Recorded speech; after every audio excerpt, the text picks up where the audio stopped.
नमस्ते दोस्तों, कैसे हैं आप। देखिए, जब मैं आपको एक वीडियो जो शेयर कर रहा हूँ, बता रहा हूँ, ये होगा आपका कैसे आप लोन को इंश्योर करते वक्त किस किस चीज़ को ध्यान रखें। अगर आप लोन इंश्योरेंस करा रहे हैं तो ये कुछ क्वेश्चंस हैं जो मैं आपको दे रहा हूँ, ये आप पूछिए तो आप अपने आप को सेफ गार्ड कर पाएंगे।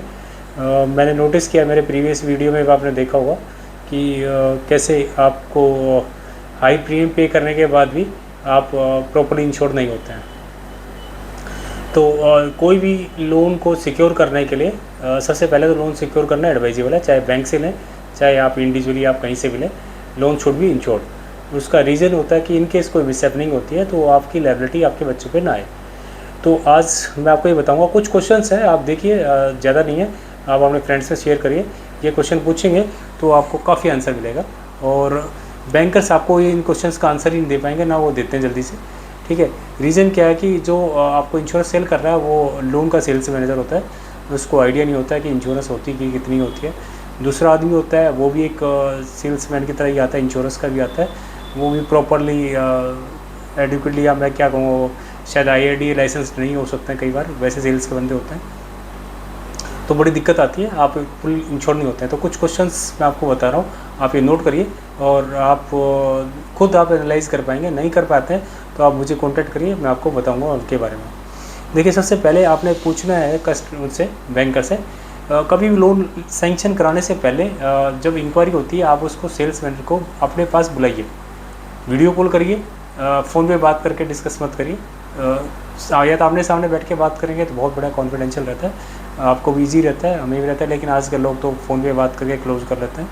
लेकिन एनी हाउ, वो नहीं है तो कोशिश करिए वीडियो कॉल करके रहिए, तो आपको आइडिया होगा कि आप किससे बात कर रहे हैं, कितना एक्सपीरियंस है उससे, और कुछ क्वेरीज आप करिए।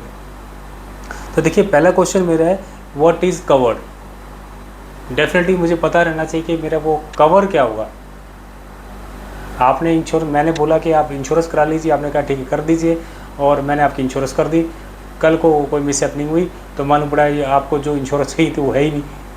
तो क्या होता है, बैंक्स क्या कई बार करते हैं, आपने नोटिस नहीं किया होगा, मैं तो ये काम करता हूँ, आई हैव नोटिस्ड कि बैंक के पास तीन तरह के प्रोडक्ट होते हैं। एक होता है प्योर टर्म प्लान भी नहीं, कुछ टर्म प्लान वो देते ही नहीं है, जल्दी से रिकमेंड ही नहीं करते हैं। सिंगल प्रीमियम प्लान होते हैं ज़्यादातर, और उसमें प्रोडक्ट्स होते हैं, जैसे एक डेथ कवर होता है। ठीक है, डेथ कवर दो तरह के होंगे, एक तो रिड्यूसिंग बैलेंस पे होता है और एक लेवल कवर होता है, एक ये होता है। ठीक है, दूसरा होता है क्रिटिकल इलनेस प्लान, तीसरा होता है आपके पास हेल्थ इंश्योरेंस प्लान। अब आपको उन्होंने इंश्योरेंस सेल करनी है, गलती से आपने उनसे पूछा नहीं, बात ही नहीं करी, क्वेश्चन ही नहीं करा, और बोला कि इंश्योरेंस करानी पड़ेगी, आप बोला ठीक है कर दीजिए। उन्होंने कुछ प्रीमियम बताया, आपने ओके कर दिया और आपकी इंश्योरेंस हो गई। मालूम पड़ा कि कुछ दिनों बाद कोई डेथ हो जाती है किसी क्लाइंट की, और वो इंश्योरेंस क्लेम करने जाता है, तो वहाँ बात जाके मालूम पड़ता है कि आपकी इंश्योरेंस तो वो क्रिटिकल इलनेस प्लान करा था। क्रिटिकल इलनेस में तो अगर आपको कार्डियक अरेस्ट आता है, कुछ डिजीज़ होती है, उसके कारण डेथ होती है तो मिलेगा, अदरवाइज का तो नहीं मिलने वाला कुछ भी उसके अंदर। तो आपने इंश्योरेंस भी कराई थी, जीरो हुई आपकी वैल्यू।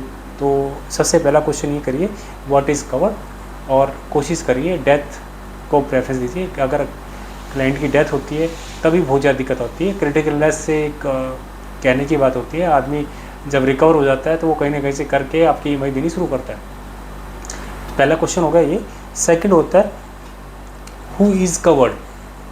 अब शायद आपने मेरा पिछला वीडियो देखा होगा, उसमें भी दिक्कत क्या होती है कि हमें ये पता ही नहीं होता इंश्योर किसकी कर रहे हैं और क्या कर रहे हैं। सेकंड क्वेश्चन आपका होना चाहिए हु इज़ कवर्ड। भाई मुझे बताइए कि कौन कवर्ड है इसके अंदर और कितनी इंश्योरेंस कवरेज है। अब क्या होता है कि आपने इंश्योरेंस क्लेम क्या करा, आपकी इंश्योरेंस प्रॉपर पूरी कंप्लीट होनी चाहिए। आपने अगर 50 करोड़ या 5 करोड़ का इंश्योर लिया था, तो इंश्योरेंस तो 5 करोड़ की होनी चाहिए। आपको 1 करोड़ की इंश्योरेंस थमा गई, आपको पता ही नहीं है। 4 करोड़ का इंश्योरेंस क्या हुआ, आपको लग रहा है कि आपने पेमेंट तो दे दी है, यू आर एग्रीड, बट आपकी इंश्योरेंस उन्होंने शायद 1 करोड़ की करी होगी। कितनी टर्म के लिए लोन इंश्योरेंस लोन ले रखा आपने, 15 साल का या 20 साल का, कवरेज कर दिया आपकी 5 साल की बस खाली, तो क्या आप इंश्योर्ड है। आपकी फैमिली तो खुश थी, उनको पता था कि एटलीस्ट हमने इंश्योरेंस ली थी, पता था कि या शर्मा जी ने, वर्मा जी ने, जिनके थ्रू आपने लोन कराया था, उन्होंने कहा था इंश्योरेंस करा लीजिए, और आपने यस भी करा था, आपने प्रीमियम भी दिया था उसका, बट आप एडिक्वेट इंश्योर्ड ही नहीं है। तो सबसे सेकंड क्वेश्चन आपका होना चाहिए who is covered and how much is covered, तो आप डिसाइड करिए, अगर प्रीमियम ज़्यादा आ रहा है तो ज़्यादा दीजिए, राइट, क्लियर। अब कितना कवर्ड है वो आप पता चल गया, आपका लेवल कवर्ड है, लेवल, अब मैं बता रहा हूँ level cover means constant amount irrespective of loan balance. मान लीजिए आपका लोन 10 करोड़ का लिया आपने, तो 10 करोड़ के लोन के लिए आपका फिक्स अमाउंट कर दिया 10 करोड़ का। अब वो 10 करोड़ का इंश्योरेंस अगले 5 या 10 या 15 या 20 साल के लिए, जितने साल की टर्म दी उतने साल का कॉन्स्टेंट अमाउंट रहेगा इरिस्पेक्टिव ऑफ आउटस्टैंडिंग बैलेंस। आप प्री पेमेंट कर रहे हैं, पार्ट पेमेंट कर रहे हैं, EMI दे रहे हैं, तो हो सकता है 10 करोड़ का लोन आपका 5 करोड़ का रह जाए, बट आपकी इंश्योरेंस कांस्टेंट रहती है, दैट इज़ लेवल इंश्योरेंस। तो क्या आपने लेवल इंश्योरेंस दिया या reducing balance? Reducing balance means जैसे जैसे आपका लोन कम होता है उतना ही आपका बैलेंस कम होता रहता है, इंश्योरेंस अमाउंट भी उतना ही रहता है। वो तब होता है जब आपका पूरा एंटायर लोन अमाउंट इंश्योर करा है। अगर शॉर्ट इंश्योरेंस करिए तो उसमें भी एक दिक्कत आती है, वो भी आपने अपने इंश्योरेंस एडवाइज़र से या बैंक वाले जो आपको लोन ऑफर कर रहा है उसे सबसे पहले पूछिए कि भैया मेरी इंश्योरेंस कैसे होगी, कितना कवर है, क्या कवर है, राइट। टर्म आपको पता होना चाहिए कि आपकी इंश्योरेंस कवरेज वो 2-3 साल की करिए या पूरे एंटायर टर्म की करिए, एंटायर टर्म की मांगिए, या आपको लगता है 10 साल में लोन कवर करेंगे, लेवल कवर कर रहा है, एटलीस्ट 10 ईयर्स का कवरेज तो लीजिए कि 10 साल में देखी जाएगी क्या हुआ। लेकिन ऐसा नहीं हो कि आपको पता ही नहीं है कि आपकी इंश्योरेंस 2 साल की कर दी है, 1 साल की कर दी।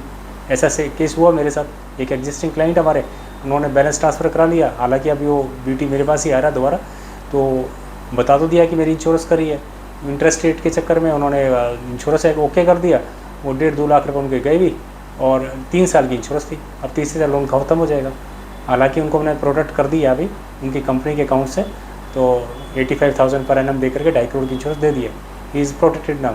बट क्या आप प्रोटेक्टेड हैं?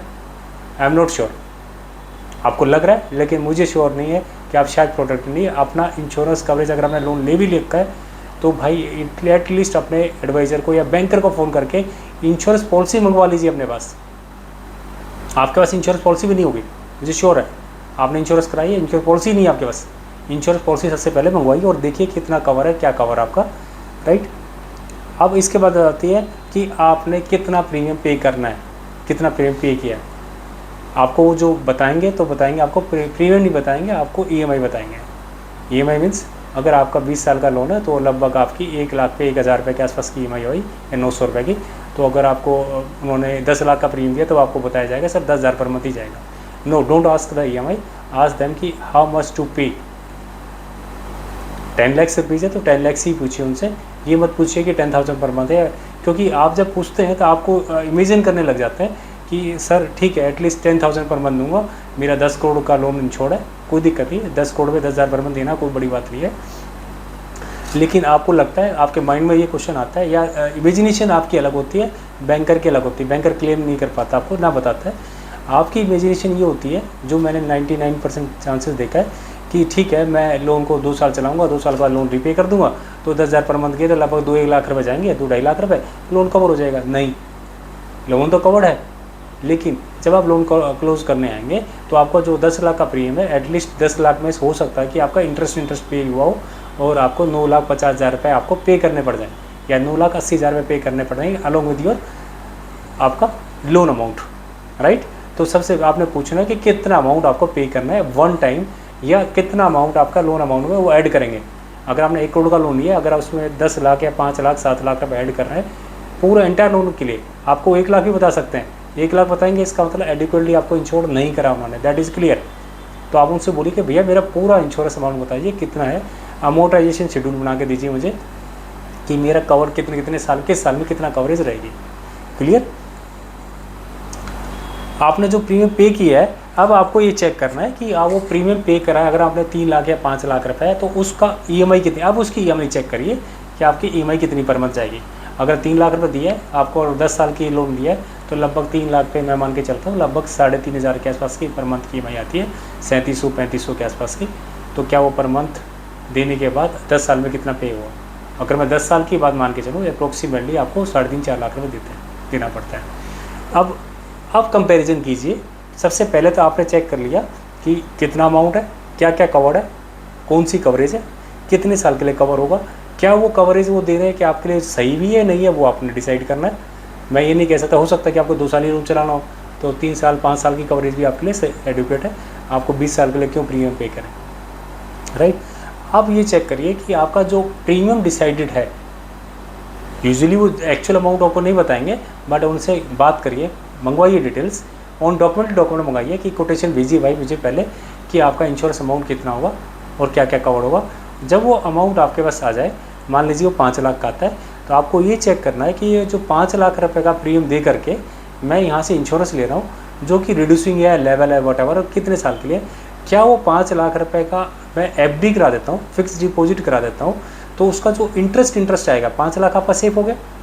अदरवाइज तो आप 5 लाख का आपका लोन लेना पड़ेगा बैंक इंस्टीट्यूशन से, उस 5 लाख का EMI भी दोगे, इंटरेस्ट भी दोगे, और वो 5 लाख रीपे भी करना पड़ेगा। क्यों ना वो 5 लाख की सिंगल प्रीमियम FD करा दी जाए, और FD का इंटरेस्ट अगर मैं मान के चलता हूँ 8% भी आपकी आज की चीज़ में, तो लगभग 40,000 साल का आता है। FD से क्या हुआ, आपका अमाउंट फिक्स हो गया, वो आपके पास रखा हुआ है आपके ओन पॉकेट में, और वो जो 40,000 पर मंथ आपके साथ का आ रहा है, तो क्या आपका वो लोन इंश्योरेंस, कोई भी इंश्योरेंस कंपनी उतना ही अमाउंट उतनी ही टर्म के लिए जितनी आपकी रिक्वायरमेंट है लोन तक के, क्या कोई इंश्योरेंस कंपनी आपको कवर कर रही है? आप चेक करिए, शायद आपको, आप देखेंगे यू विल सरप्राइज कि आपको वो जो खाली इंटरेस्ट पे कर रहे हैं उसके भी 50% अमाउंट पे, से 20,000 के अमाउंट पे 5 लाख की FD भी आपके घर में रखी है, 40,000 आपने कमाए इंटरेस्ट, और उसके 20 में 50% भी मान के चलिए, 50 से 60% के अमाउंट पे ही पैसा भी आपके घर पे है, 5 लाख भी बचा हुआ है, और वो जो 40,000 है उसका भी 50% अगर मैं लेके चलूँ, 50% 20,000 रुपये होता है, 20,000 में हो सकता है कि आपकी वो पूरी इंश्योरेंस कवरेज ही हो जाए। तो क्या वो आपको डिसाइड करना है कि वो 5 लाख रुपये लेकर के आपने इंश्योरेंस लेनी है, या आपने इंश्योरेंस 20,000 के प्रीमियम आपकी FD करके और आपकी उसकी इंश्योरेंस लेनी है। तो FD करके इंश्योरेंस लेनी, तो हम तो शायद रिकमेंड करेंगे आपको कि आप वो 5 लाख की FD कराइए, ठीक है, और बैंकर से बात करिए, ठीक है जी मुझे इंश्योरेंस लेनी है नहीं लेनी है, दैट यू टू डिसाइड, मैं इसके लिए आपको नहीं बोल सकता। लेकिन अगर आप ये 3 4 5 चीज़ों को आप ध्यान रखेंगे तो मैं आपको गारंटेड देता हूँ कि आपको कोई भी बैंकर आपको ज़्यादा चार्ज नहीं कर पाएगा, ठीक है। ज़्यादा क्या होता है इसके अंदर, एक नेगोशिएशन और हो जाती है कि सर हमारा रेट ज़्यादा है, आप उसको रेट को पहले ही कंफर्म करिए कि क्या मैं ये इंश्योरेंस लेने के बाद मुझे आपका इंटरेस्ट रेट कम करेंगे, या बगैर करे भी आप कम कर सकते हैं। 2-3 चीज़ें आपको इसमें नुकसान हो सकता है। 1 कि बैंकर कह सकता है कि ठीक है जी मैं आपका इंटरेस्ट रेट कम नहीं कर रहा हूँ, पहला पॉइंट। दूसरा, I will charge some processing fees, extra processing fees, हो सकता है कि बैंक रेट कम कर दे, नॉर्मल रेट पे ले आए और कुछ फीस चार्ज कर दें। तो क्या वो 5 या 10,000 एक्स्ट्रा फीस पे करके ये जो मैंने आपको तरीका बताया इसके थ्रू आप अगर अच्छी सेविंग कर पा रहे हैं, तो कौन सा ऑप्शन आपको सही लगे आप वो ऑप्ट कीजिए। अगर आपको कुछ क्वेरी है, मैं शायद मैंने आपको सारी चीज़ें बता दी हैं, इसमें आपको कुछ मेरे सुझाव में कुछ कमी नज़र आती है, कुछ बात नज़र आ रही है, तो आप मुझे कमेंट करके इसमें क्वेश्चन करिए, मैं उसका इसी मैटर पे आपको जवाब देना प्रेफर करूँगा। और हो सकता है कि कुछ मुझे भी सीखने को मिले, और आप जो मेरे जो व्यूअर्स हैं उनको भी कुछ ज्ञानवर्धक हो। और मैं ये चाहता हूँ कि आप हर क्लाइंट की, हाँ इसके अंदर एक चीज़ और देखिए, जैसे मैंने आपको क्वेश्चन किया था हु इज़ कवर्ड, तो मैंने नोट किया कि कई बार क्या होता है कि 2 एप्लीकेंट्स होते हैं, 3 एप्लीकेंट्स होते हैं, उनकी इनकम सेपरेट अलग अलग इनकम होती है, और ऑलमोस्ट अपनी फैमिली में अच्छी इनकम वो गैदर कर रहे होते हैं। हो सकता है कि दोनों की 2-2 लाख की इनकम हो, लेकिन इंश्योरेंस आपने एक ही कराई तो एक पे लायबिलिटी आ जाएगी। तो मैं तो ये रिकमेंड करूँगा कि आपका जितना लोन अमाउंट है और जितनी परसेंटेज ऑफ योर इनकम है टुवर्ड्स योर फैमिली, उतना ही परसेंटेज आप इंश्योरेंस कवरेज लीजिए, दोनों के लीजिए, ताकि अगर एक को कुछ होता है तो मान लीजिए 50% आपने कवरेज किया 1 करोड़ का, तो 50 लाख का एटलीस्ट लोन वाइव ऑफ हो जाए, और 50 लाख की जो EMI होगी, वो जो दूसरा सर्वाइवर बचता है, एप्लीकेंट बचता है या आपको एप्लीकेंट बचता है, वो ईजिली अपनी EMI पे कर सके। यहाँ पर भी बड़ी दिक्कत आती है। तो आप इंश्योरेंस के नाम पे करा तो लेते हैं, एक एप्लीकेंट की इंश्योरेंस करा दी, वो पूरी भी करा दी, मान लीजिए उसको कुछ नहीं हुआ, दूसरे को हो गया, तो जो सर्वाइवर है उसकी इनकम तो वैसे ही ऑलरेडी 50% थी, और ऑलमोस्ट 50% की इनकम की आप लोन EMI बना देते हैं, तो कैसे उसके लिए फिर वो इंश्योरेंस करना ना करना बेकार हो गया। तो बहुत सी चीज़ें होती हैं, आपको इमीडिएटली यस करने के बजाय always consult with your advisor, insurance advisor से कॉल कीजिए, या मुझे भी आप कॉल कर सकते हैं, बात कर सकते हैं, और मुझे आप डिटेल भेजिए कि आपके पास ये जो क्वेश्चन कर रहे हैं वो जल्दी से लोन को बैंकर को डिसाइड करने से पहले करिए। हालांकि ये सबसे लास्ट में बताया जाता है, फिर आपके पास कोई ऑप्शन नहीं होता है, आपको उसी बैंकर पे जाना पड़ेगा जो नेगोशिएट करते हैं, कर भी नहीं सकते ना बात कर सकते। एटलीस्ट आप ये पहले बात करेंगे कि ठीक है जी कोई बात नहीं, मैं प्रेफर करूँगा इंश्योरेंस लेना, तो आप मुझे इंश्योरेंस की सारी चीज़ें बताइए, और आप अगर उसको समझने में कोई दिक्कत आ रही है तो आप मुझे मेल करिए। मेरा मेल आईडी है parmesh@makanfinance.com। आप मुझे मेल कीजिए। मैं आपको इंसिस्ट नहीं करूँगा कि आप मेरे थ्रू ही लोन लीजिए, लेकिन आपको शायद मैं एडवाइस कर पाऊँ कि आपका इंश्योरेंस आपको सस्ते में उस पर्टिकुलर अमाउंट के आपका कहाँ से हो सकती है, कैसे हो सकती है। Always prefer term plan. Term plan हमेशा सस्ते होते हैं। और इंश्योरेंस का कंसर्न क्या होता है कि इन केस ऑफ डेथ, तो इंश्योरेंस तो कोई भी हो सकती है कि लोन के नाम पे इंश्योरेंस हो। अब जब मैंने सबसे पहले बताया व्हाट इज़ कवर्ड, तो वो कई बार क्या होता है, आपने इंश्योरेंस तो ली एज्यूम करके कि आपकी डेथ कवरेज के लिए की है, वो क्रिटिकलनेस कर दिया, जैसे मैंने पहले बताया हेल्थ इंश्योरेंस कर दिया। तो सबसे पहले मैं तो मान के चलता हूँ आपका टर्म प्लान होना चाहिए। टर्म प्लान में नॉर्मली आपने फैमिली मेम्बर को बनाइए या आप अपने बैंकर को बना दीजिए। बैंकर को बनाने का ऑप्शन होता है असाइनमेंट, कि आपकी इंश्योरेंस पॉलिसी करी और उसको असाइन कर दिया। उसमें भी काफ़ी ऑप्शंस होते हैं, आप ईयरली ऑप्ट कर सकते हैं, सिंगल ऑप्ट कर सकते हैं, आप शॉर्ट टर्म प्रीमियम भी ले सकते हैं, 5 साल या 10 साल में पे करके ख़त्म कर सकते हैं। टर्म प्लान में एक फ़ायदा क्या होता है कि मान लीजिए आपने 2 साल का आपने लोन लिया या 20 साल का लोन लिया, और आपको लगता है आपके पास इंश्योरेंस ऑलरेडी है, 5 करोड़ 10 करोड़ की इंश्योरेंस है, वो आपने फैमिली के लिए रखी थी। आप क्योंकि आपने 2 करोड़ का इंश्योरेंस बढ़ा दिया है, तो आपने फैमिली के जो बेनिफिट्स थे उसको रिस्ट्रिक्ट कर रहे हैं आप अपने आप को कि 2 करोड़, अगर आपको कुछ हुआ तो 5 करोड़ में 2 करोड़ यहाँ देना पड़ जाए। क्यों ना आप उसको 2 करोड़ को इंक्रीज़ कर लें कवरेज को बाय ये न्यू टर्म प्लान, और to the extent of term only. जितनी टर्म आप कम करेंगे टर्म प्लान की, उतना ही प्रीमियम आपका कम आएगा। तो अगर आपने लोन को कवर करा और 10 साल के लिए या 5 साल या 15 साल का आपको लगता है कि मैंने लोन आपको 5 साल में ख़त्म कर दिया, राइट, तो आपको 5 साल का तो प्रीमियम पे किया आपने बस खाली, वो वहाँ पे आप प्रीमियम पे करते हैं, आपको लोन ले लेते हैं पूरे इंटायर टर्म का। और शॉर्ट टर्म का लेंगे तो वो रिड्यूसिंग बैलेंस पे होगा, वो लेवल कवरेज नहीं मिलेगा आपको, पूरी कवरेज नहीं मिलेगी। तो जब तक आप लोन को कवर करते हैं, रखना चाहते हैं, एवरी ईयर आपका इंश्योरेंस का प्रीमियम पे करिए, लोन कवर रहेगा। इन केस कोई मिसहैपनिंग होती है थ्रू आउट द ईयर, कोई हुआ, तो आपका वो 1 करोड़ 2 करोड़ का आपका जो अमाउंट होता है वो आपके नॉमिनी को मिलेगा। नॉमिनी को पैसा अगर 1 करोड़ का आ गया तो उसको बड़ा राइट है कि आपका लोन को रिपे करे या वो EMIs को रेगुलरली पे करती रहे, राइट। ऑप्शन तो नॉमिनी के पास आ गया ना कि हो सकता है 2-3 साल मिले के लिए उसको फंड्स की जरूरत पड़े, उसके इंटरेस्ट से आपने ये कुछ EMIs पे कर सकते हैं, इनकम बढ़ गई है उनकी, कुछ भी हो सकता है। तो ये डिसीज़न आपके नॉमिनी पे होना चाहिए। और मैं हमेशा ये कहता हूँ, नेवर आप अपना डिसीज़न आप अपने लिए नहीं ले रहे हैं, आपके स्पाउस के लिए या अपने अदर फैमिली मेम्बर्स के लिए डिसीजन लेते हैं। आप मत सोचिए कि आपको ज़रूरत नहीं है। आस्क योर फैमिली मेम्बर्स कि उनसे पूछिए कि अगर आपको कुछ हो जाता है, आपकी इनकम नहीं रहती है, क्या वो EMI पे कर पाएंगे, और नहीं कर पाएँ तो क्या वो प्रॉपर्टी बेच पाएंगे टाइम पे। हो सकता है साल भर प्रॉपर्टी ना बिके, साल भर में इतना पैसा लग जाए, डिलेड इंटरेस्ट और delayed payment charge, recovery charges और डिस्ट्रेस सेल, तो आप जो प्रीमियम पे करना चाहते हैं 5, 10, 15, 20 हज़ार रुपये का, उससे कई गुना तो आपको पेमेंट करने में, इसको लिक्विडेट ऑफ करने में आ जाएगा। अगर प्रॉपर्टी सेल करने की नौबत आ गई 8-10 महीने में क्लोज़ करने में, इंटरेस्ट ही इतना ज़्यादा पे कर देंगे, तो क्या आपको वो वायबल लगता है?